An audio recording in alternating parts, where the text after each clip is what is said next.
Tuma Kamijo is an ordinary high school student seriously plagued by bad luck. Despite his misfortunes, Tuma has gotten used to his condition and has learned to live with it. His fate all changed this one night in Academy City on July 19th when Tuma entered a local restaurant and made a bad decision to order their lasagna. If only he knew what life had in store for him that night. As he waited for his order, Tuma noticed a thug harassing an innocent woman nearby. Driven by his sense of justice, he grows some hair and confronts the thug, not knowing there were other thugs just waiting for him nearby. Just when he thought he was making a headwind with the situation on the ground, a thug calls his boys and orders them to chase Tuma all around the city. Running for his life, he managed to reach a bridge where he found the lady he saved earlier on. It was then revealed that Tuma's interference in the fight earlier was to save the thugs from the lady, as it turns out that she's the city's strongest esper with remarkable lightning powers. If Tuma hadn't stepped in back then, the dudes would have met a hot end. The lady engages Tuma in a discussion about Fleming coins, railguns, and a few other scientific stuff I probably don't know much about. Being a level 0 esper, Tuma pleaded for mercy from the lady as she prepared to unleash the strongest attack in her arsenal. She launches her attack and gets the shock of her life as Tuma quells it in just one punch.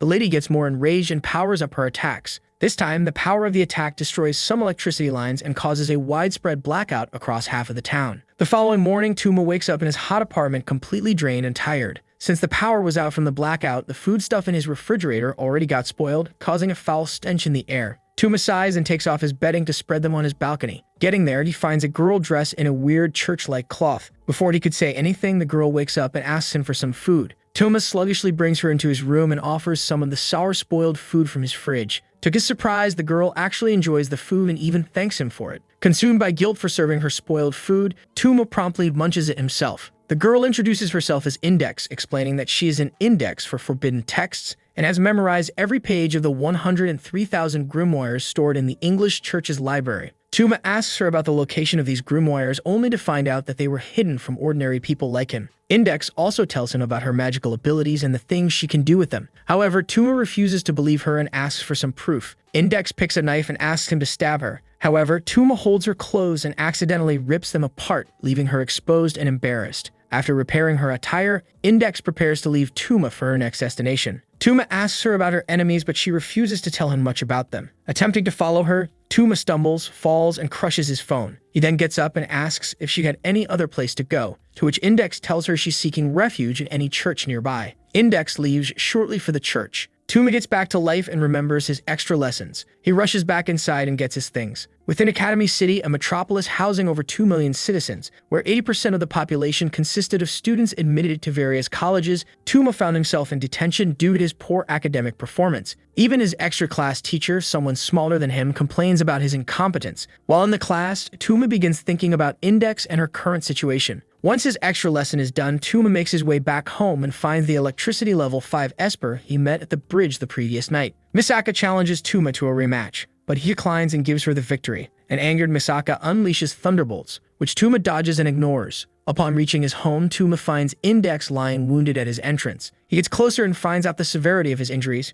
Before he could react, another magician arrives and makes fun of Index and Tuma. The magician tells Tuma that his colleague Kanzaki was the one who harmed Index. Despite Tuma's efforts to wake her up, Index remains unconscious. Tuma gets very angry and attacks the magician blindly. However, the magician, who calls himself Style, requests that Tuma step aside so he can retrieve Index's body. Tuma seeks an explanation for his behavior, and Style proceeds to tell him about Index's powerful photogenic brain and abilities. He also warns Tuma about the danger posed by Index's knowledge of the grimoires and tells him he'll take Index's body regardless of anything Tuma feels about it. Filled with anger, Tuma throws a punch at Style, who evades it and summons his magic creature, Innocentius. Tuma is surprised as the creature appears and attacks him. Using his unique ability, Tuma suppresses Innocentius and prepares to retaliate. Style attempts to fire another fireball, but Tuma absorbs the magic once again. Determined, Style chants a magical spell to summon a stronger version of Innocentius. Tuma struggles to dispel the enhanced Innocentius. In the midst of this, Index suddenly awakens in a robotic state and starts revealing important secrets to Tuma.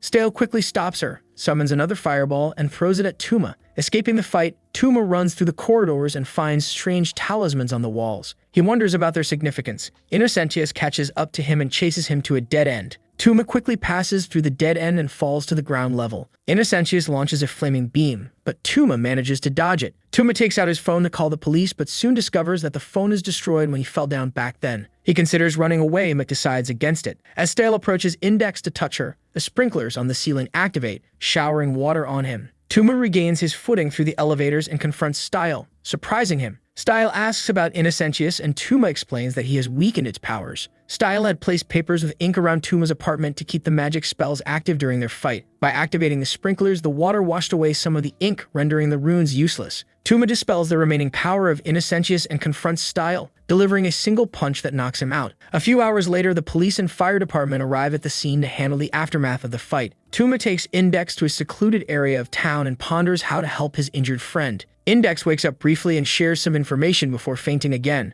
Tuma asks about the 103,000 grimoires stored in Index's mind, but she informs him that his current brain capacity is unable to absorb such powers. Tuma decides to take Index to his extra lesson teacher's house. Upon arriving, he pleads to be allowed inside and places Index on the floor. Suddenly, Index's body lights up and provides Tuma with instructions for her healing. She asks him to leave the room to avoid disrupting the healing process with his magic dispelling ability. Tuma exits the room and rushes outside. As he runs through the city, Kanzaki, Styles' female colleague, watches over him from above. Index's subconscious body wakes up and asks Tuma's teacher to assist in performing a healing ritual. Index draws a magic circle with her blood and requests the teacher's hand and voice for the completion of the ritual. The teacher hesitates and suggests they wait for medical help, but Index insists ordinary treatments won't work for her. Index asks the teacher to bring specific items and place them in the center of the magic circle. Following Index instructions, the teacher gathers the items including Oreos and an SD card and awaits further instructions. They begin the ritual, with Index leading the chant and the teacher following along with voice and actions. The power release causes the room to shake violently and leaves the teacher distracted and halting the ritual.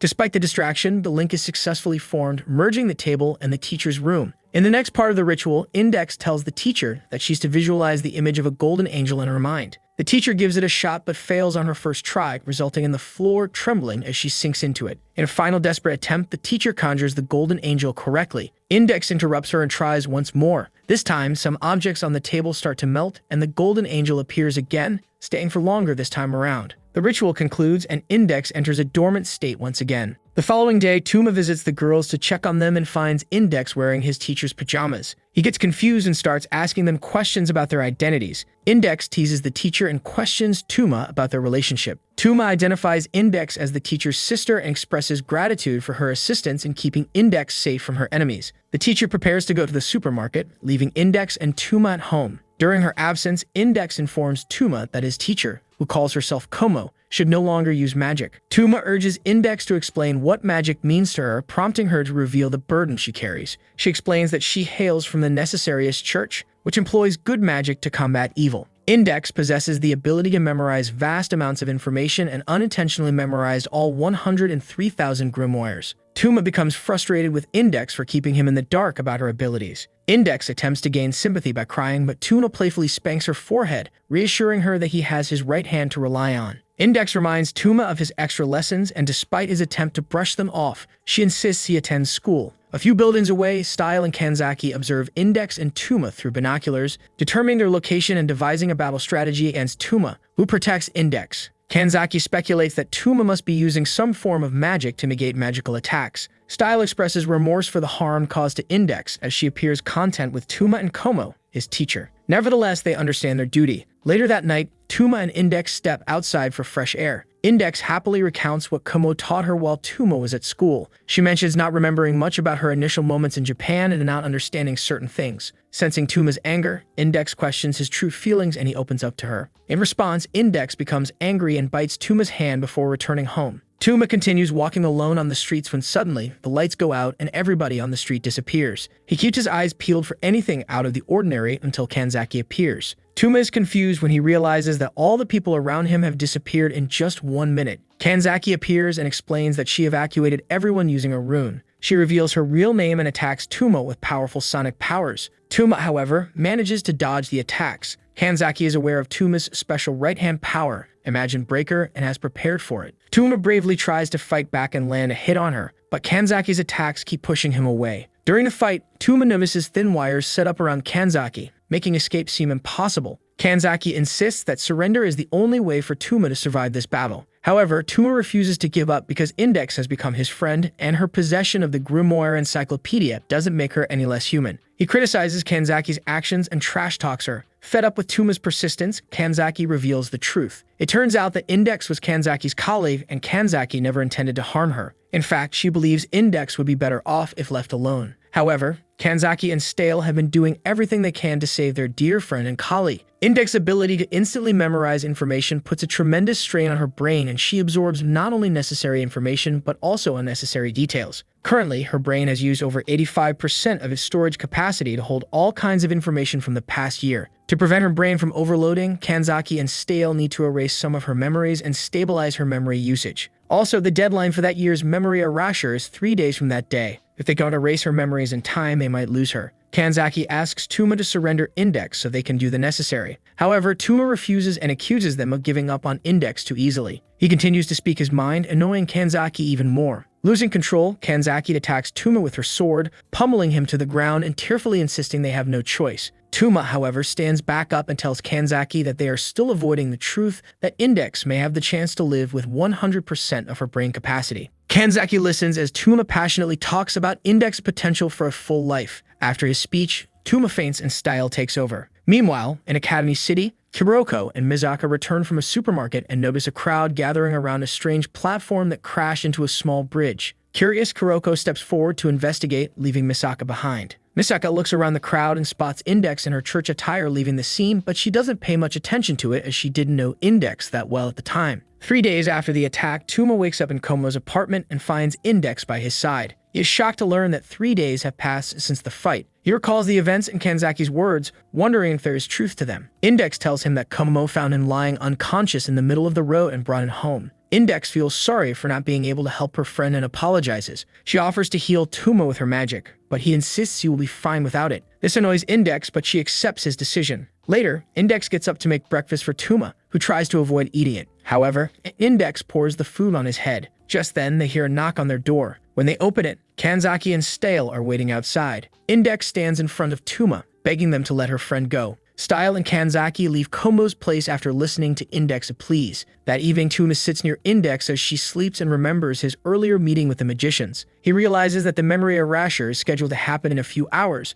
but Index is still at Komo's house. As he watches her sleep, Kanzaki calls Tuma, and he answers the call. She asks if Index is with them, and Tuma confirms that she is. Kanzaki informs him that he should say his final goodbyes because they will soon come for Index to perform the memory erasure at midnight. Tuma asks if there's any other way they can do it, but Kanzaki tells him their way is the only one they know. Tuma suggests they try using science to find an alternative solution. However, Kanzaki insists that surrendering Index to them is the only way to complete their mission. Tuma refuses to do so and instead threatens to fight them until he can no longer stand. Kanzaki challenges him to bring his best because he has until midnight to surrender Index or face the consequences. She hangs up the call, leaving Tuma with a sense of urgency. Tuma tries to find books on psychotic drugs that could potentially wipe Index's memory, but his search is unsuccessful. He attempts to contact smart students for help, but most of them are asleep since it's a school night. Feeling hopeless, Tuma believes all is lost until one of the students calls back. However, realizing it's already midnight, he drops the call and prepares for the arrival of Style and Kanzaki. The duo wastes no time and quickly reaches the house.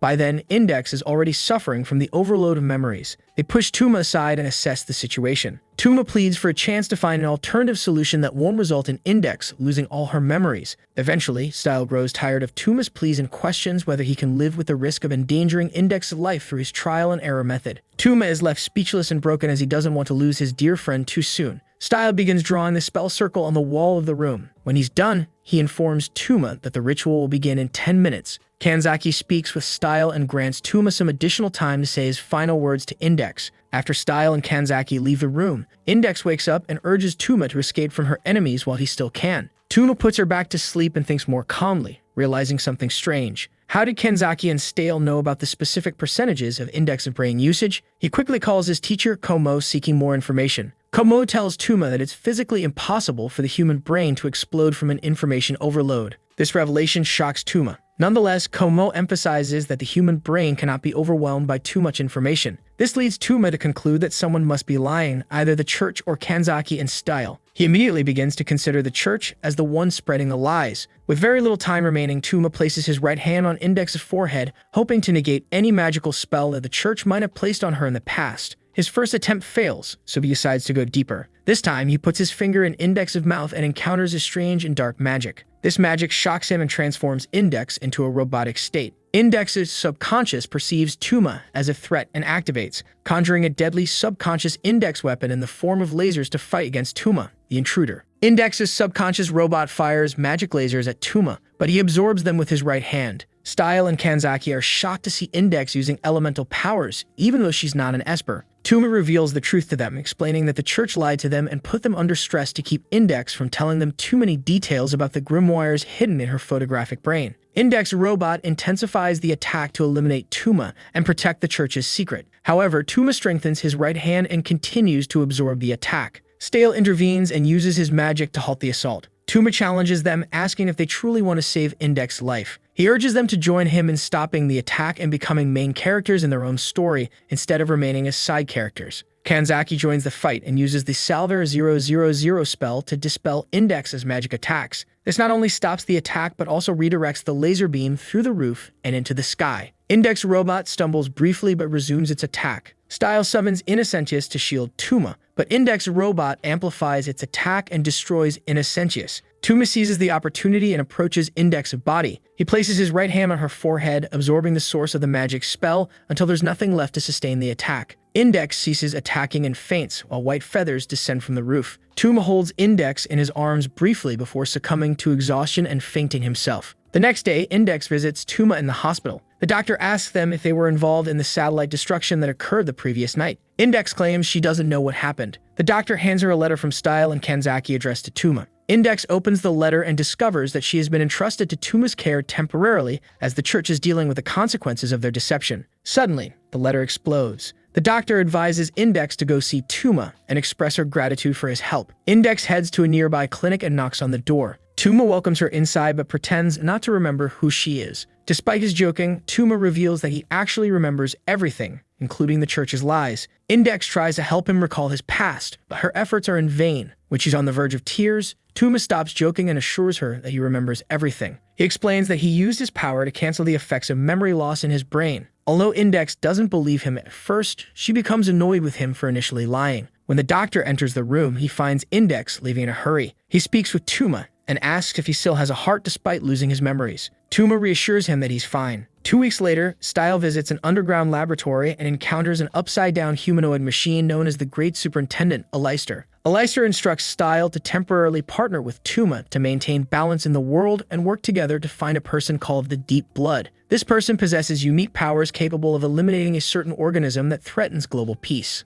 The next day, Index goes with Tuma to the bookstore to get some reference books. When they are finished, Tuma exits and lemons the cost of the textbook. What can they do with the 3,600 yen they have left in their bank, wonders Index. Index wanders off and starts glancing at an ice cream signboard as Tuma mulls over what to do with the remaining cash. As Tuma approaches her, she makes fun of her ice cream hankerings. As a result of his frustration, Index starts speaking at the speed of light. Tuma becomes lost in his thoughts as he considers what would have happened if the incident from 2 weeks ago hadn't caused him to lose his memory. Index calls him out of his thoughts and begs him to buy her ice cream. Just then, 2 of Tuma's nincompoop buddies show up just in time to taunt and annoy him as usual before he makes a choice. They inquire about the strange young girl standing close by after noticing her. When Tuma sees his buddies, he feels so humiliated that he makes every effort to get rid of them. In order to convince her friend to purchase her ice cream, Index notices this and employs the final tactic in her book. Tuma is now left with no choice than to grant her requests. The next scene shows Tuma using his money to purchase a full dinner for Index and each of his 2 companions.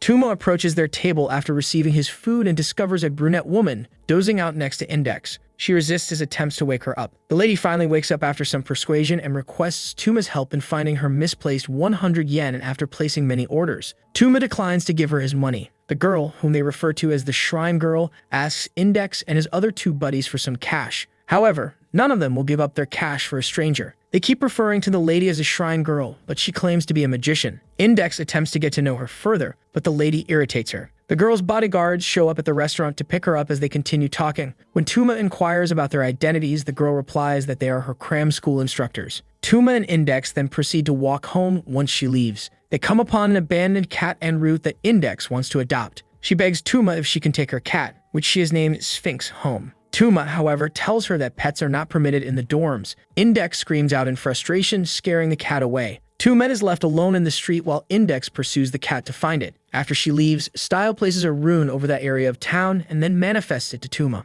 Alerted, Tuma asks what he has done to Index.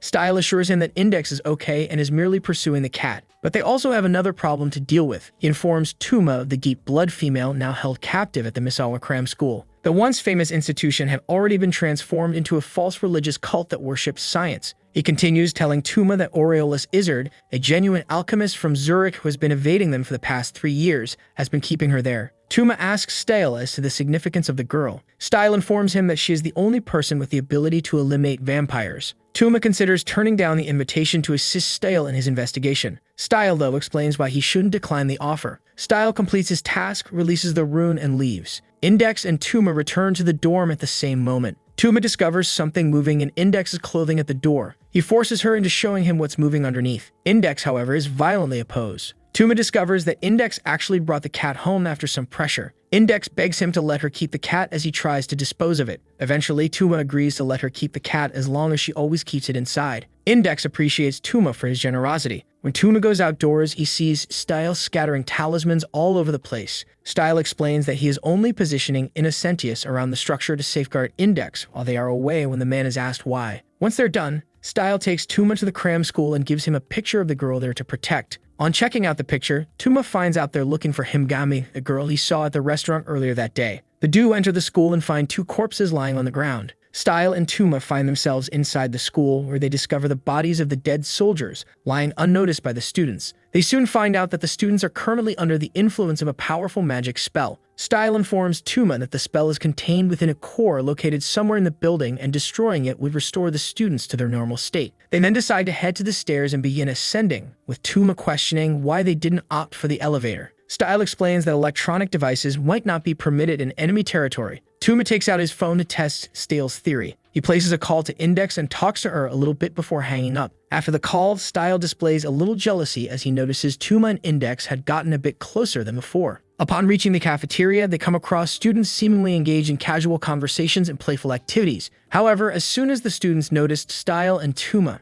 everything came to a halt. The students turned their attention towards them and began chanting incantations, which is a clear indication of their hostility. Style notices the danger in the air and makes a run for it, leaving Tuma bewildered. He soon notices small magical orbs materializing from the students' heads and giving chase. In an attempt to save himself, Style pushed Tuma into the path of the orbs, sacrificing him as a distraction while he made his way to safety. Tuma stumbled down a flight of stairs and found himself face to face with a student who was chanting incantations. The orbs relentlessly attacked the student until she eventually lost consciousness. However, the orbs kept on coming towards Tuma until they were dispersed by Himgami, the very student they had been searching for. Meanwhile, Izzard had lured Style to another part of the school, plotting to corner and confront him. He dispatches a few students to attack Style, but Style fights back and successfully incapacitates them. At that moment, Izzard emerges, preparing himself for a battle against Style. While the incident at the cram school takes place, Index is seen taking a bath in Tuma's bathroom, reflecting on their recent phone call. She finds it weird that Tuma had responded calmly, considering his usual frustration towards her. Index ends her bathing, dresses up, and gets out to search for Tuma.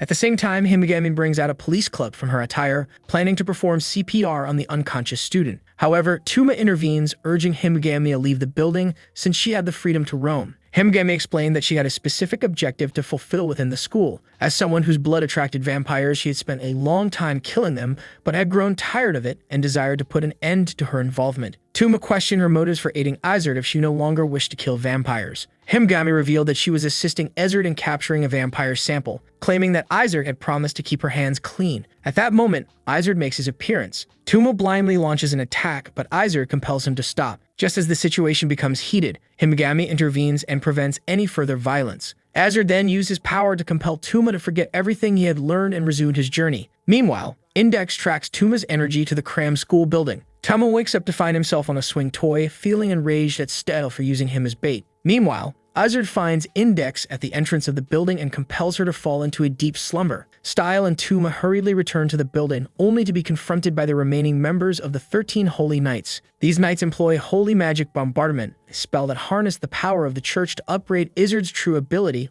Ars Magna. Once the spell was complete, Style and Tuma find Sphinx outside the building, indicating that Index had been there recently and is likely captured. Style and Tuma are rushing into the cram school to search for Izzard's location. Meanwhile, Izzard has already taken Index to a room upstairs. Style and Tuma find Izzard in the middle of planning a ritual on Index, with Himgami by his side. Style realizes that Izard's true intention is to perform the memory erasure ritual on Index once again. Apparently, Izard is unaware that Tuma had already disproved the theory about Index's brain capacity a while ago. Style explains to Tuma that Izard used to be Index's partner 3 years ago, but her memories of him were erased. Izard believes that vampires have unlimited brain capacity, allowing them to remember things for a long time and overuse their brains when necessary. Now, Izard intends to attract a vampire using Himigami's deep blood powers and bring it to the cram school. He plans to capture the vampire and turn Index into a vampire as well, so she wouldn't have to undergo memory erasure anymore. However, Style informs Izard that their plans are no longer necessary. Apart from being a risky method,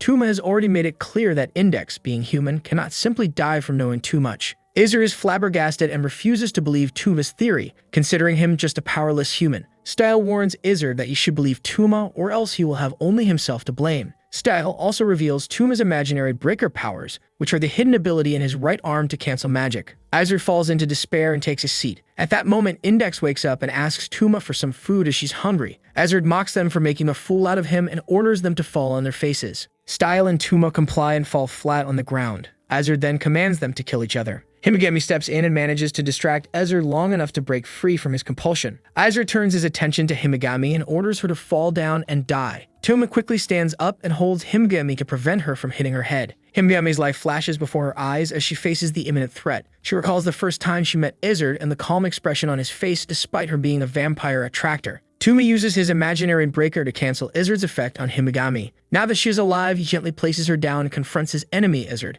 Izard takes out another pin and compels Tuma to suffocate, get crushed, and be shocked by lightning. However, Tuma uses his right hand to cancel all the effects. Realizing that Tuma can repel his attacks, Izard decides to step up his game. He conjures several guns in his hands and fires them all at once. Tuma is hit by multiple bullets, but miraculously, he manages to survive. Style, who is still lying on the ground, starts questioning Izard's supposed omnipotence, planting seeds of doubt in Izard's mind. Izard tears Style into pieces and then resumes facing Tuma. Tuma ponders Style's words and wonders why Izard needed so many instruments for his plan when he could simply speak things into existence. This leads Tuma to a realization. Izard's words of compulsion are illusions that only affect the victims as long as Izard believes they are real. So all they need to do is make him doubt his own power. Izard shoots off Tuma's right hand and begins to laugh at him. However, Tuma stands back up with his right hand sliced off and walks closer to Izard. Izard becomes very afraid and steps back from the formidable figure in front of him. Tuma gets uncomfortably close to Izard and ultimately destroys him for good. The next day, Tuma is admitted to the hospital to have his right hand fixed once again.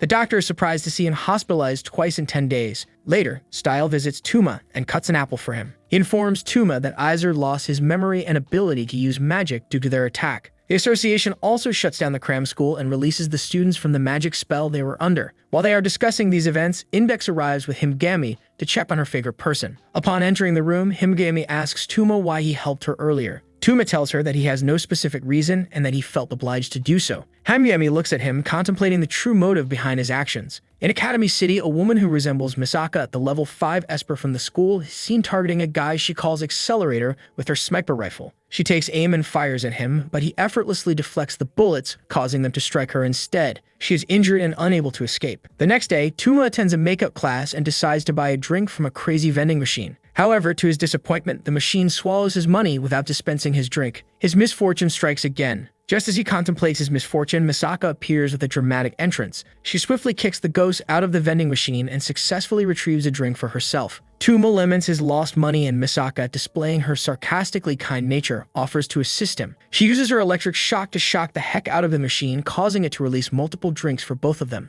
Misaka picks up all the drinks and hands them over to Tuma while he sits on an outdoor bench. They engage in conversation, discussing the time when Tuma defeated Misaka on a bridge. However, Tuma struggles to remember his misery all began as he lost part of his memories from the Index fight. Determined not to reveal his memory loss, he pretends to recall the encounter and Misaka believes him. Suddenly, Kuroko arrives on the scene and teasingly refers to Tuma as Misaka's boyfriend, resulting in Misaka attempting to shock Kuroko with her lightning. Kuroko manages to evade Misaka's attacks and escapes. Shortly afterward, Misaka's doppelganger appears and Misaka introduces her as her sister before guiding her away. On his way back home, Tuma stumbles over a tennis ball and falls to the ground. As he recovers, he notices Misaka's sister carrying military-grade equipment. Intrigued, Tuma inquires about it. Misaka's sister explains that she used to conduct research and offers to help Tuma carry his juice cans. Together, they proceed to Tuma's dormitory, where they encounter Meika, another student from the maid school. Micah discloses that she will be staying in Tuma's room due to a malfunctioning air conditioner. After a brief exchange, Micah playfully teases Tuma about the presence of Misaka's sister in his room before departing on her robotic toy. Tuma and Misaka's sister ride the elevator to Tuma's floor, where they unexpectedly encountered Index,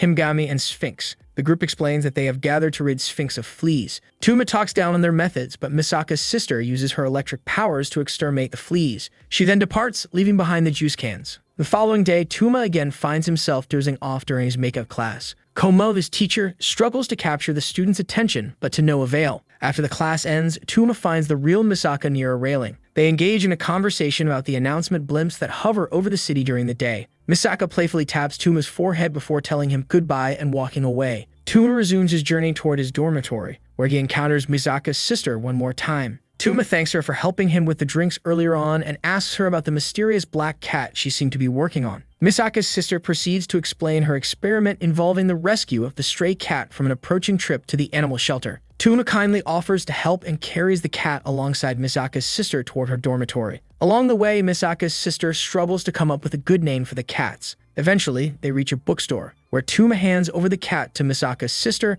and enters the store to browse for books. Just then, Misaka's sister senses Accelerator's presence nearby and prepares herself for a potential battle between the two of them. Misaka's sister finds herself trapped in an alleyway with Accelerator. She attempts to shoot him with her Smekba rifle, but he effortlessly deflects the bullets back at her. Injured and in pain, Misaka's sister lies helpless as Accelerator approaches and touches her wounds. Meanwhile, Tuma finishes purchasing his book and steps back outside, only to realize that Misaka's sister is nowhere to be found. He picks up the stray cat he was carrying and begins searching for her. Tuma heads towards the alleyway and discovers bullet casings scattered on the ground. Curious, he investigates further and comes across a lifeless body. Acting purely out of fear, Tuma calls for an ambulance and the police. When they arrive, Tuma guides them to the alleyway to investigate the scene. However, to his surprise, the lifeless body from earlier is missing. Tuma insists that he saw a dead body, but the police dismiss his claims. Determined to find answers, Tuma rushes ahead and enters another alleyway. He continues running until he eventually finds Misaka's sister alive and well. Tuma is puzzled as to how she managed to survive. Misaka's sister apologizes for causing him concern and then shares a seemingly random password related to an experiment. Confused, Tuma struggles to understand what she's saying. Suddenly, more clones of Misaka's sisters start appearing around Tuma, apologizing profusely for causing him trouble. Tuma stands in disbelief as the clones reveal the serial number of the deceased Misaka. Intrigued, he asks for more information about their identity. They explain that they are clones of Misaka created for military purposes. After providing their explanation, they bid farewell and leave Tuma with a black cat, leaving him dumbfounded. Tuma contemplates whether Misaka was aware of the military's cloning program. Reflecting on their earlier interaction, he concludes that she likely knew about the experiments. At Himigami's dormitory, she and Komo sit down to enjoy a delicious dinner. Just as they are about to eat, there is a knock on their door. Himigami answers the door and finds Index lying on the floor. Himigami immediately closes the door and refuses to let Index in. After a lot of begging, she eventually lets Index in after she uses Sphinx to gain sympathy. Index joins them for dinner. Meanwhile, Tuma heads to Misaka's apartment building to inquire about the clones. He calls her room and speaks with her roommate, recognizing the robotic voice as belonging to Kuroko, or one of her clones. The person informs him that Misaka is not home but suggests that he wait in her room. Upon entering the room, Tuma discovers her roommate sleeping on her own bed. She invites him to sit on Misaka's bed while waiting, but Tuma politely declines, finding it inappropriate. The roommate defends her seemingly perverse behavior and inquires about Tuma's identity. Before he can respond, the dorm supervisor announces a roll call, prompting the woman Kuroko to hide Tuma under her bed to avoid detection. As the supervisor arrives, she instructs Kuroko to find Misaka and meet at the cafeteria for recess. Kuroko leaves Tuma hidden under the bed. Tuma's curiosity gets the better of him, and he searches under the bed and finds a bag with an open zipper there. Upon opening the zipper, he discovers files related to the cloning program. It becomes apparent that Misaka not only knew about the program, but also supported it actively. Overwhelmed by this revelation, Tuma rushes outside and notices the wind turbines spinning despite the absence of wind. This means that Misaka is nearby. Not far away, Misaka stands transfixed, gazing at the rotating turbines. Over dinner, Komo discusses Schrodinger's life as a scientist with Index and Himgami. Using a box of chocolates as context, she tries to explain the concept of replacing normal reality with a mental image of one's desires. Meanwhile, Misaka stands by the same railing, lost in thought. She reminisces about the time when scientists approached her in her younger days and invited her to be part of an experiment. Surprisingly, her mother had no objections to using her child for scientific purposes. News of her level 5 Esper status even reached her classmates, causing Misaka to spend most of her young life avoiding the limelight. Tuma approaches her and asks what she's doing.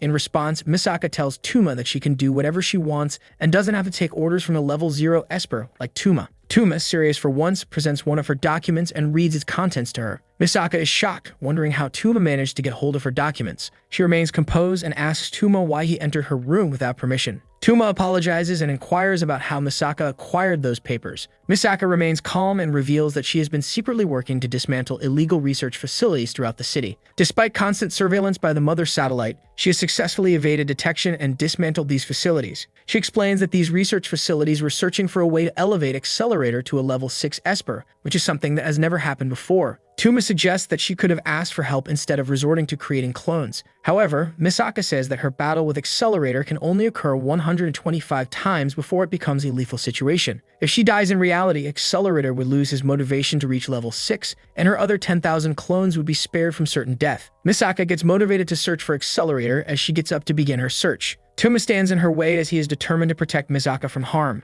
Misaka becomes annoyed and tries to forcefully remove Tuma from her path. She unleashes her lightning powers and readies herself to strike Tuma. However, Tuma stands his ground fearlessly, unfazed by her power. This surprises Misaka, who warns Tuma to take her seriously. Tuma insists that he won't fight her and encourages her to do her best. Misaka fires her first lightning bolt, intentionally missing Tuma. She shoots another bolt, at this time hitting him and causing him to collapse unconscious on the floor. Unknown to Misaka, Tuma has already absorbed the lightning and quickly stands up to face her. Misaka stands puzzled, wondering why her greatest rival, Tuma, refuses to fight her. Tuma explains that he won't harm her due to the terrible experiences she has endured. However, instead of finding solace in his words, Misaka grows increasingly frustrated and tells Tuma to stop thinking she's a good person. She tries shooting more lightning bolts at Tuma, but he absorbs them all. Misaka questions why Tuma is defending a supposed villain like her. Tuma firmly states that he doesn't see her as the villain she believes herself to be. He still believes in their friendship and implores her not to put herself in harm's way. Misaka powers up and issues a final warning to Tuma, but he remains resolute, refusing to let her pass. Misaka, overwhelmed by her emotions, releases all her electricity, engulfing the entire bridge. Once she exhausts her power, she picks up the black stray cat and checks on Tuma. Though he tries to stand, his body is too weak. While on the ground, Tuma ponders a way to stop the scientists' experiment without alarming them or endangering Misaka. One of Misaka's clones arrives at the city's port prepared to fight Accelerator. She utters some code words that activate the environment for the battle and awaits her opponent. Komo takes Himigami and Index to a sauna to relax and relieve their stress. While enjoying a gentle massage, she shares some information about Tuma and his powers. When Himigami asks about Tuma's true abilities, Komo explains that his level 0 Esper status indicates that there is a part of the city's Esper ranking system that they have yet to understand. Tuma is an anomaly, like a castaway that no one bothers to study. Speaking of Tuma, he wakes up in Misaka's arms. Misaka appears unhappy as she questions why he didn't stand up to fight her. Tuma smiles and tells her that he was busy thinking of a way to end the experiment, and he has finally found a plan. When Misaka asks for details, Tuma explains that he simply needs to find a way to make the scientists lose faith in Accelerator's strength. He intends to challenge Accelerator to a duel and defeat him, showing the scientists that a level 0 Esper like himself can overcome a level 5 Esper like Accelerator. Misaka is shocked and tries to talk him out of putting himself in danger. Tuma brushes off her concerns, stands up, and asks Misaka to reveal Accelerator's location so he can meet him. Meanwhile, Accelerator arrives at the city's port to face one of Misaka's clones. They engage in some conversation before the fight. The clone grows impatient and urges Accelerator to start fighting. Accelerator stops talking and charges at the clone. Tuma races desperately to the port, hoping to reach Accelerator before his battle with Misaka begins. Misaka watches from the bridge, surprised by Tuma's audacious move. She looks at the stray black cat in her arms and decides to follow Tuma. Tuma arrives at the port and climbs over the fence. He notices sparks of lightning in the air and assumes the fight has already commenced. Accelerator gains the upper hand in the first part of the battle. Misaka's clone, on the other hand, awaits the wind to gather static electricity, but when it doesn't come, she uses what she has to convert oxygen into ozone, hoping it will suffocate Accelerator. However, Accelerator catches on to her plan, catches up to her, and punches her down. Apparently, Accelerator has the ability to manipulate vectors, including momentum, force, and other scientific concepts that I failed at in science class. His only weakness? Well, you guessed it, Tuma's right hand. Just as Accelerator is about to defeat Misaka's clone, Tuma arrives on the scene. He demands that Accelerator release Misaka, but Accelerator smiles and offers Tuma a chance to leave while he still can. Tuma stands his ground and approaches Accelerator. The clone sees Tuma's actions and wonders why he would risk himself to save someone as insignificant as her. Tuma quiets her and focuses on his own enemy. He delivers some heroic lines and throws a punch at Accelerator. Accelerator responds by kicking the ground, creating a burst of compressed air that propels Tuma backward. Accelerator then uses the railings of a forklift to attack Tuma. Tuma skillfully dodges the attacks and devises a suitable counterattack. Accelerator closes in and touches Tuma, but Tuma uses his right hand to nullify Accelerator's Esper attack. This infuriates Accelerator, leaving him questioning what just happened. In his frustration, he kicks a container, causing flammable dust to scatter. He ignites the area and causes a very big explosion. Tuma surprisingly manages to survive the deadly attack as he quickly moves to a safe distance. Accelerator vows to make him pay for the stress he caused him by blowing up his entire body. He lunges towards Tuma, but Tuma retaliates with a powerful punch from his right hand, landing it on Accelerator's face. Accelerator gets even more annoyed, and the two engage in a fierce battle. Tuma remains calm and continues to deliver punches to his enemy's face. During the fight, Tuma realizes that Accelerator's weakness lies in street fighting, as the powerful Esper wasn't really defending himself well with such techniques. With this knowledge, Tuma decides to go all out and relentlessly destroys his opponent. Accelerator, despite getting punched way too many times, manages to stand up, mutters some incomprehensible words, and causes a plasma ball to form on his head. As the plasma beam grows larger, Accelerator aims it at Tuma's head. Tuma dodges the attack and braces himself for the next attack. Just as Accelerator is about to unleash another beam, Misaka arrives and commands him to stop. Tuma tells Misaka not to interfere, but Misaka apologizes and prepares to attack Accelerator with her Fleming coin. Tuma shouts for them to stop, but the plasma ball continues to expand. Misaka realizes the mechanism behind the plasma ball and formulates a plan. She decides to use her clones to manipulate the wind speed around the city's turbines. By directing enough electrical energy to the turbines and increasing their speed, they can control the wind and prevent Accelerator from compressing it. The plan succeeds and causes an interference in the wind pressure forming the plasma ball. This causes Accelerator to stop forming the plasma ball.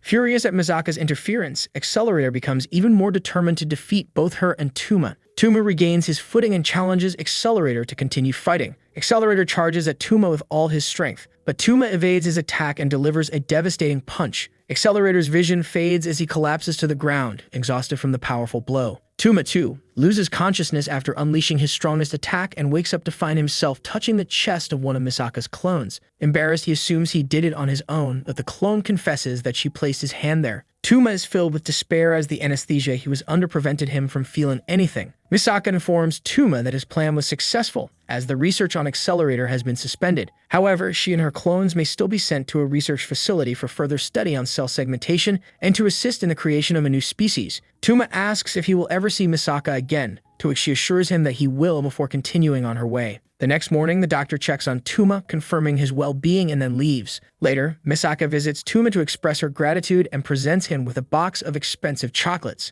Tuma appreciates the gesture and shares his encounter with a clone earlier that morning. Misaka playfully teases him before bidding him farewell. Tuma reminds her that she should take pride in bringing so many lives into the world through her DNA. Misaka carries the guilt of causing the deaths of most of her clone sisters, but Tuma reassures her not to dwell on it, as he believes they would be grateful to her for giving them life. A few hours later, Index pays Tuma a visit and playfully stands on top of him, biting his head as her way of showing concern for him. Meanwhile, Misaka and her clones resume their normal daily lives, living happily ever after. A few weeks after the intense battle with Accelerator, Tuma is forced to go on a vacation in the countryside with Index. Komo, their teacher, sends them away to let the commotion surrounding their recent fights settle down. Tuma tries to refuse the offer, but Komo insists he has no choice. To add to his frustration, Index, an illegal citizen, manages to persuade him to take her along. Tuma forges an ID for Index, allowing her to leave Academy City. Now he finds himself stuck at a beach resort with Index, who often causes him trouble. As they relax, Index gives Tuma a poisonous jellyfish as a gift, which bites him. Tuma tends to his wounds in their room,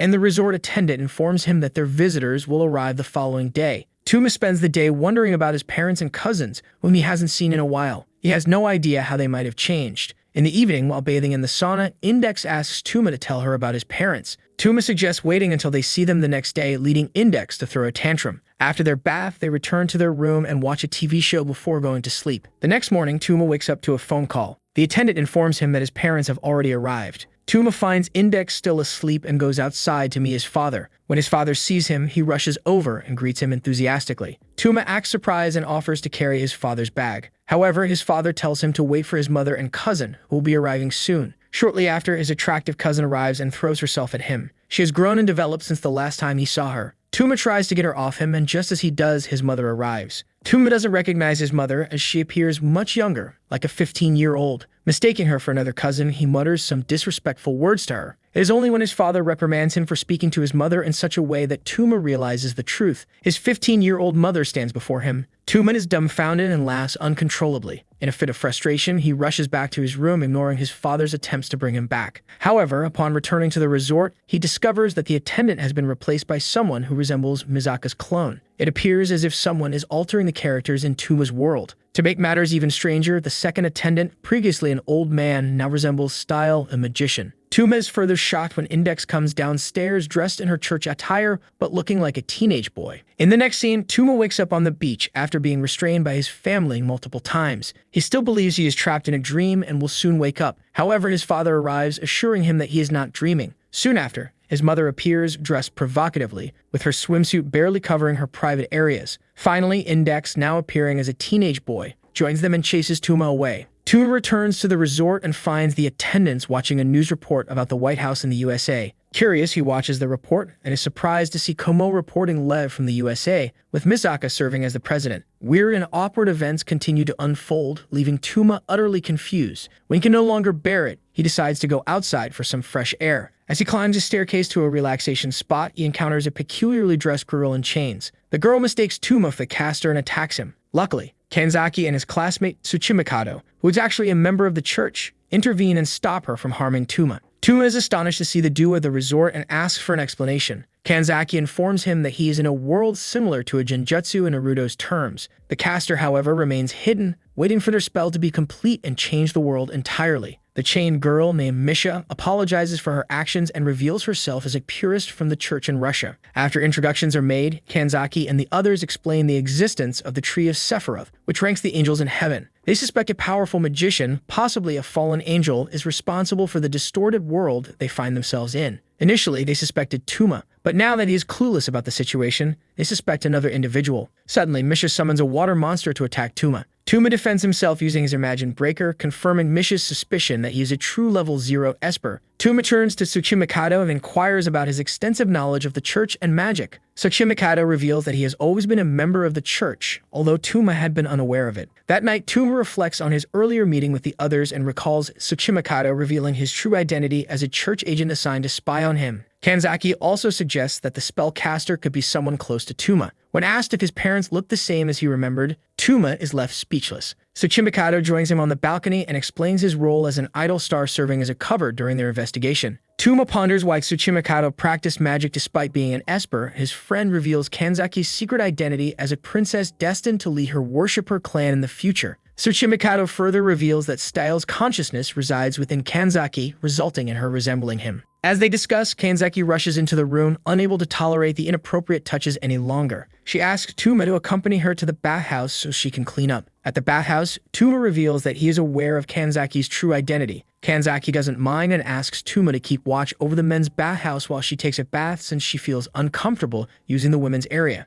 Tuma stands guard as Kanzaki bathes. A few minutes after Kanzaki finishes bathing, Tuma's father enters the bathhouse and pulls Tuma inside to bathe with him as men. Tuma tries to warn him of the danger, but his father enters anyway. Inside, they discover Kanzaki's unclothed body and hastily retreat. Tuma and his father take a moment to rest in the garden from their frantic escape. His father asks for some information about Kanzaki, and Tuma fills him in before questioning whether the person he's talking to is truly his father or an imposter. Sensing Tuma's change in mood, his father inquires about it, and Tuma assures him that everything is fine. They engage in personal conversation, and afterwards, they spot Misha alone in the garden. His father leaves Tuma alone with Misha to converse and returns inside. Tuma tries to speak with the Russian girl, but she remains unresponsive. He offers her some gum, and she accepts. Tuma then asks for information about Angel Fall, hoping to uncover why she initially suspected him of being involved in the spell. Misha shares her observations and mentions the importance of finding the caster before the spell is completed, as it could jeopardize their world. Returning to the resort, Tuma overhears his father and mother about to engage in intimate activities in their room upstairs.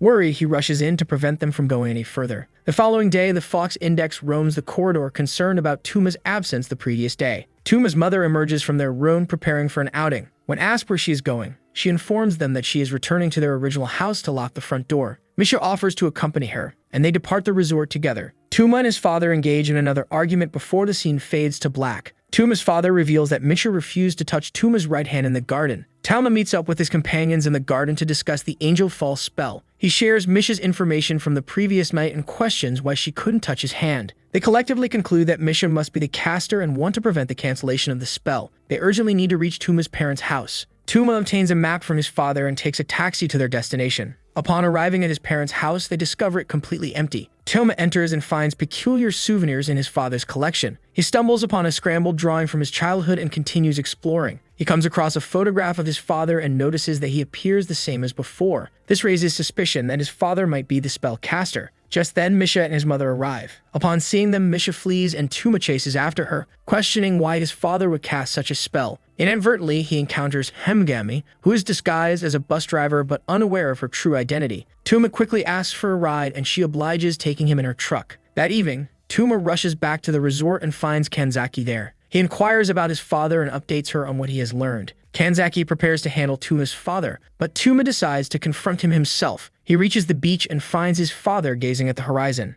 At the beach, Tuma confronts his father about his involvement with the occult. His father explains that when Tuma was younger, he was considered a child of misfortune due to the bad luck that seemed to follow him. In an attempt to change his luck, his father turned to the occult after science failed to help. Tuma expresses his discontent with his father's actions, stating that he was fine with his misfortune and that his father should not have interfered in his life. His father appears surprised and admits that collecting occult souvenirs wouldn't bring any good luck to Tuma. Tuma then asks his father if he knows about the Angel Fall spell, but his father claims to know nothing about it. Tuma inquires about his mother's whereabouts and his father tells him that Tuma was the last person to see her. At that moment, Misha arrives at the beach with them. Tuma demands to know her true identity, but Misha draws her weapon and prepares to attack Tuma and his father. Kanzaki arrives just in time and forbids Misha from taking any lives without the creator's permission. She explains that the person before them is not the real Misha, but an imposter from the Church of the Creator. Misha transforms the day into night, revealing her wings and raises her mace like an angel. She summons a magic stone called the Sweep. Tuma prepares to use his right hand to nullify the fallen angel's magic, but Kanzaki warns him against it, as his power is ineffective against angels. Suddenly, intense music starts playing, signaling a serious battle. Tuma grabs his father's hand and escapes, leaving Kanzaki to fight the fallen angel. Once they reach their house, Tuma finds his mother unconscious. He suspects his father is pretending to be clueless and urges him to reveal the location of the ritual to break the magic seal before the spell is completed. His father appears increasingly confused. Tsuchimikado arrives and explains that although Tuma's father was a suspect, he didn't know what he was doing. The souvenirs his father collected from various countries were actually the components needed for the ritual. When they left their house, the ritual was activated. The only option now is to either destroy the spellcaster, echo Tuma's father, or use magic to break the seal. Tuma tries to defend his father, but Tsuchimikado knocks him out. Eventually, Tuma's father decides to destroy the magic seal using his own magic, despite the danger as an expert using magic could lead to death. He retrieves 5 jars from his pocket and throws them to each corner of the room. The floor illuminates and Tsuchimikado begins chanting the spells to stop the Angel Fall spell. As he speaks, he starts to bleed, but he completes the spell and sends a powerful plasma beam towards Misha, obliterating her. Suddenly, daylight returns and Kanzaki is saved. Tuma regains consciousness and checks on his father, who miraculously survives. However, Tsuchimikado's condition is more critical. In the next scene, Tuma wakes up in a hospital bed and finds Tsuchimikado alive and well. Tsuchimikado reveals that he used his auto-rebirth powers to come back to life. A few moments later, Tuma's parents arrive and inform him that their house was destroyed in the explosion. They will have to live in the old mansion they rented for now. Tuma looks at his mother and recognizes her as his true mother,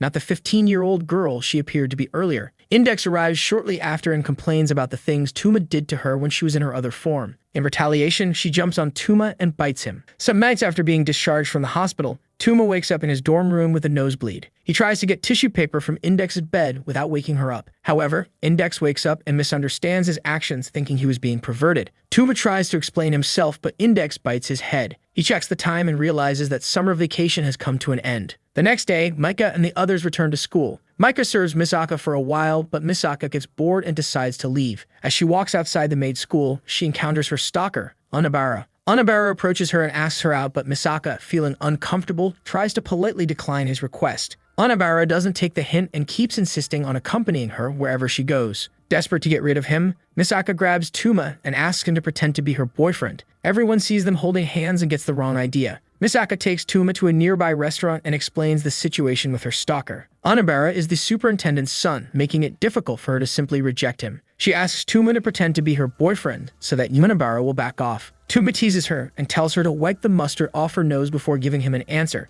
Misaka embarrassedly cleans her nose and hands Tuma his hot dog. Tuma then asks for advice on how to make their relationship appear more believable. Misaka suggests a few things and Tuma listens attentively. Afterwards, they work on their homework together, with Misaka helping Tuma complete it quickly. Once they finish, Misaka leaves to get drinks for both of them. As Tuma looks ahead, he sees Onabara playing with a young boy and his dog. Onabara notices Tuma and approaches him for a conversation. They talk and Tuma discovers that Onabara is actually a good person who is just overly infatuated with someone. Misaka sees Tuma talking with Onabara and asks for a moment alone with Tuma. Tuma advises her to give Onabara a chance and see how things go. Misaka considers it and thanks Tuma for his help. She walks away to another store to join the crowd and buy drinks. Onabara stays with Tuma to discuss the situation further. Suddenly, Tuma notices someone who looks just like Onabara rushing into the crowd to warn Misaka of impending danger. He asks Onabara if he has a brother, but the Onabara standing near him plays it cool until it's too late. He slaps Tuma on the back and starts a fight with him. Tuma runs into the alleyways and calls Index for information. Index tells him about the black obsidian knife, the weapon the fake Onabara was wielding. Tuma keeps running until he is cornered at a construction site. The imposter challenges him to a fight and Tuma punches him in the face. Suddenly, the imposter's face begins to crumble, revealing a hideous monster underneath. The monster reveals that he is after the Kamijio faction and is determined to take them down. Tuma charges at the monster and punches the knife with his right hand, destroying it and rendering the monster powerless.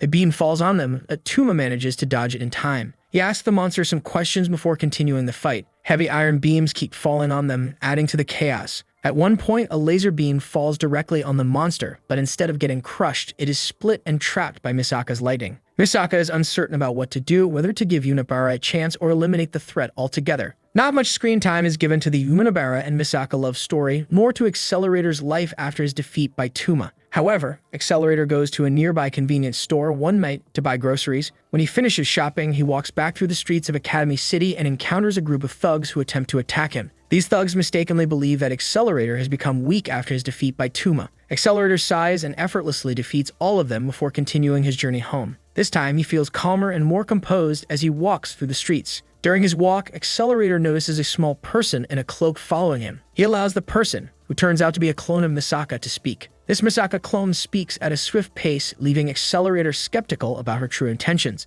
Accelerator removes her cloak to verify her identity and exposes her bare body. Misaka shrinks to the ground, feeling embarrassed and cold. Accelerator returns her cloak and proceeds to his apartment building with a clone, designated as 20,001, persistently following him and disturbing his life. Feeling exhausted by the clone's constant presence, Accelerator questions her motives. She reveals that she suspects Accelerator knows more about the scientists involved in the research that has been shut down. Despite this revelation, Accelerator remains composed and reaches his apartment floor. Upon entering his room, he discovers that it has been trashed. Misaka suggests calling the authorities to investigate, but Accelerator chooses to ignore it and simply goes to sleep on the couch. He advises Misaka to do the same, recognizing that the following day may be challenging. The next morning, Accelerator wakes up to find Misaka a clone 20,001 speaking nonsense. He prepares for the day and goes to a nearby diner for breakfast. While Misaka selects her food, Accelerator notices the scientist Almai-Eo entering his supercar. This sight angers Accelerator and he contemplates confronting the scientist. However, he hesitates too long and Almai-Eo notices him and quickly leaves. When their food arrives, Accelerator patiently allows the talkative Misaka clone eat first. During their conversation, Accelerator asks about the excessive talking, wondering what is in her brain.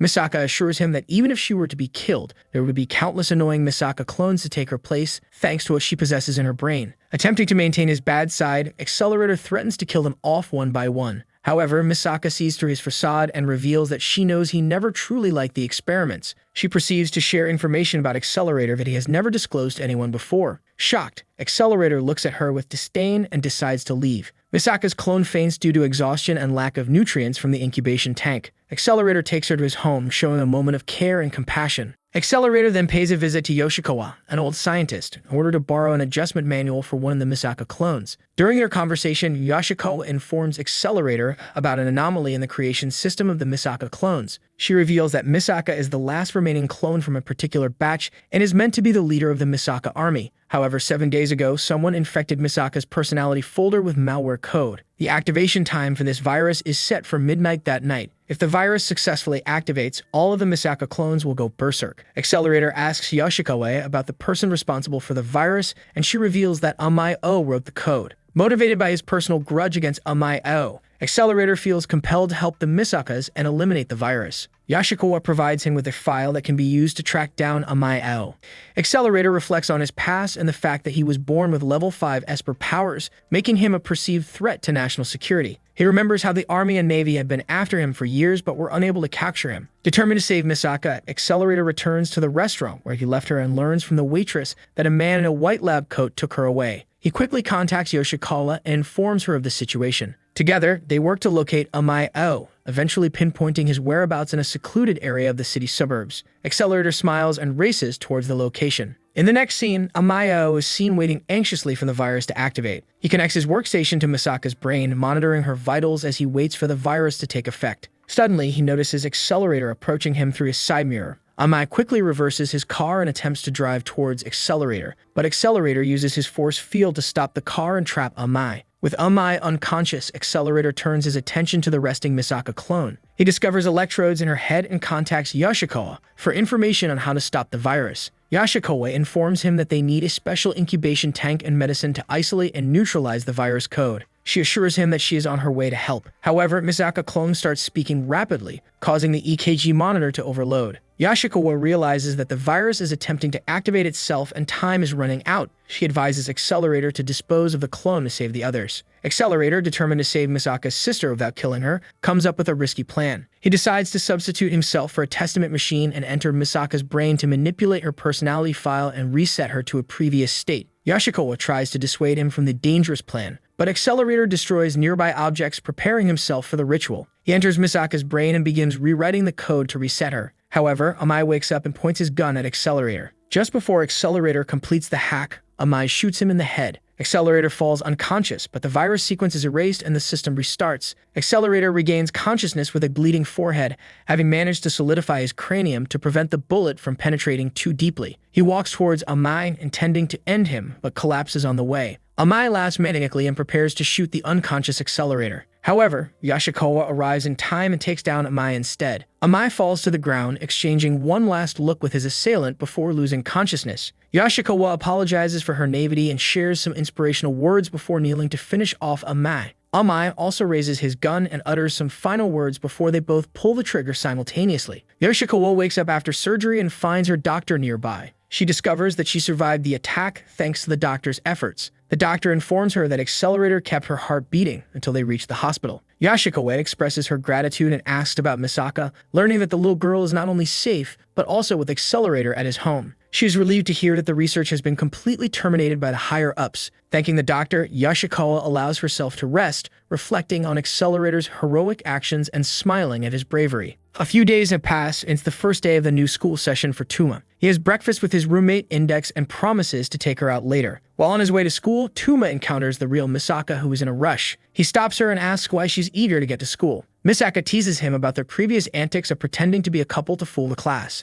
Tuma interrupts her and runs to school. At the parking lot, he meets his teacher Komo, who has a bunch of papers. Komo explains that she has been assigned to write a white paper for a research institute and talks about power levels and involuntary actions. Meanwhile, Tsuchimikado is teleported to meet Aleister in the magical room. Aleister informs him about an intruder named Shelley from the English Purist Church and assigns Tuma to deal with her. Tuma notices Tsuchimikado's absence and asks his dummy friend, who doesn't know where Tsuchimikado is. Komo arrives and introduces the new transfer student Index to the class. However, they realize they made a mistake when the real transfer student Himgami enters the class. Tuma and Komo quickly correct the confusion and send Index outside to wait. Index walks a bit and gets hungry. She tries to buy food from a vending machine near the school but gets confused. Hyuka, one of the students, helps her out. Index thanks her and invites her to sit together in the cafeteria. Hyuka reveals that she is also a transfer student. Tuma finishes class and goes to the bathroom, but he hears voices coming from a nearby room. He barges in and finds Index and Hyuka changing clothes, and he accidentally gets punched in the face. Tuma settles down with Index and asks about Hyuka, but she has disappeared. During lunch break, Index finds Hyuka hiding behind a tree in the schoolyard. Index talks to her about Tuma's feelings and wonders if he hates her. Hyuka reassures Index not to worry and says that Tuma still cares for her. Tuma arrives and invites the girls to go out with him. However, Tuma realizes he has no cash and goes to the ATM to withdraw some money. Himgami confronts him there, accusing him of abandoning her. Tuma invites her to join them for lunch. Himigami gets embarrassed and asks about Hyuka. She reveals that Hyuka attended her previous high school, but nobody could find or recognize her in the class. Himigami did some digging and discovered that Hyuka called Counterstop and is connected to the Five Elements Institution, a secretive organization influencing Academy City. Before leaving, Himigami warns Tuma to be careful around Hyuka. Tama takes everyone to a restaurant and Hyuka, despite being shy, joins them. Back at school, Komo discusses Tuma's association with a mysterious new student with her fellow teacher, Yamakawa. While they talk, Yamakawa receives a work call and leaves. Shortly after, Himigami brings Komo a book from the library and asks her to investigate Hyuka. In another part of the city, Shirai Kuroko encounters an imposter and apprehends her. The imposter summons a golem and holds Kuroko captive. However, Misaka arrives in time to destroy the golem and helps Kuroko. They learn that the imposter escapes to another part of town and summons a more powerful golem to search for something. After school, Tuma, Index, and Hyuka visit the underground mall. While the girls are shopping, Tuma receives a strange phone call from someone asking for help. The call abruptly ends, but Tuma doesn't pay much attention to it since they are in a crowded mall. He joins the girls in the swimsuit section, where they decide to try on swimsuits. Tuma searches for them in the mall, but accidentally stumbles into the changing room and sees the girls half-clothed, leading to them punching him. They later take pictures in a photo booth and head home. While walking through the mall's hallway, Misaka arrives and attempts to communicate telepathically with Tuma and the others. When that fails, she informs them verbally that a terrorist is in the mall ready to attack. The mall is evacuated, but one of the terrorists' golem eyes spots Tuma and his group. The imposter woman, Shelly, locks down the mall and cuts off the power. Tuma tells Index and Hyuka to leave the mall immediately, but Index insists on staying to fight. After some arguments, Misaka and Kuroko join them. Misaka and Index engage in a sassy argument, while Tuma tries to avoid getting caught in the middle. Eventually, Tuma asks Kuroko about the situation, and she reveals that she still needs to evacuate other citizens. Tuma instructs her to take Index and Hyuka to safety, leaving him to fight alongside Misaka. Tuma follows the rumbling sound and discovers officers shooting at a golem controlled by Shelly. He joins the officers in battle. Shelly recognizes Tuma as the imagined breaker and sees killing him as a valuable accomplishment. She stops the golem from attacking and reveals that she is from the English Purist Church, surprising Tuma since Index is also connected to that church. Despite their shared affiliation, Shelly continues to attack. Tuma successfully blocks all of the golem's attacks and notices Hyuka standing nearby. He tries to protect her, but the golem punches her face, crushing a part of it. Hyuka wakes up, realizing the damage to her face and the presence of a strange light beneath it. Overwhelmed, she goes into a frenzy and runs away, with Shelly and her golem in pursuit. Meanwhile, Kuroko finds other trapped individuals underground who are trying to escape. Tuma receives a call from Komo, who informs him about Hyuka's true identity. Hyuka is a unique being created from the combination of bioelectricity from the city's spears, carbon dioxide, and oxygen. She has been living like a ghost invisible to the naked eye, but fortunately, she lacks any malicious intentions. Hyuka is seen in an underground sewer network, healing her damaged face. Shelly and her golem discover her and prepare to destroy her, emphasizing that she is abnormal and must be eliminated. Shelly upgrades her golem for the confrontation. Hyuka sheds a tear and reminisces about her time with Index. As the golem lunges toward her, Tuma arrives just in time to intervene and prevent the attack. After saving Hyuka, Tuma confronts her, urging her to stop acting strange and fight alongside him. However, Shelly summons an even stronger golem and commands it to attack Tuma and Hyuka. Just when Shelly thinks she has cornered her targets, officers arrive and chase her away. Tuma's determination is reignited, and he prepares himself for a second confrontation. Shelly controls her golem to attack Tuma while summoning the powers of the four archangels to aid her in fighting against Tuma's imagined breaker. Tuma takes cover behind riot shields and communicates with one of the officers, asking for a path to be opened for him when the time is right. Hyuka tries to dissuade Tuma from endangering himself, but he insists that he has no choice but to defeat the monster. He takes a leap of faith and positions himself in front of the golem. Shelly notices the imminent threat and sends her golem Ellis to attack Tuma. However, Tuma skillfully evades the golem's attacks and reaches Shelly. He delivers a powerful punch that sends her flying to the ground. Tuma prepares to punch the golem with his right hand, but Shelly regains consciousness and uses a magic spell to create a hole in the ground, escaping the fight altogether. As Shelly lies in the sand, Tuma senses that something is amiss. Shelly herself reveals that she desires war and needs a reason to instigate it, which is why she attacked Tuma and Hyuka. However, something doesn't add up. If Hyuka was her intended target, why didn't she simply take her? Suddenly, it clicks in Tuma's mind. Shelly is likely after Index, not Hyuka. Meanwhile, Index and Misaka wait at a subway station on the surface,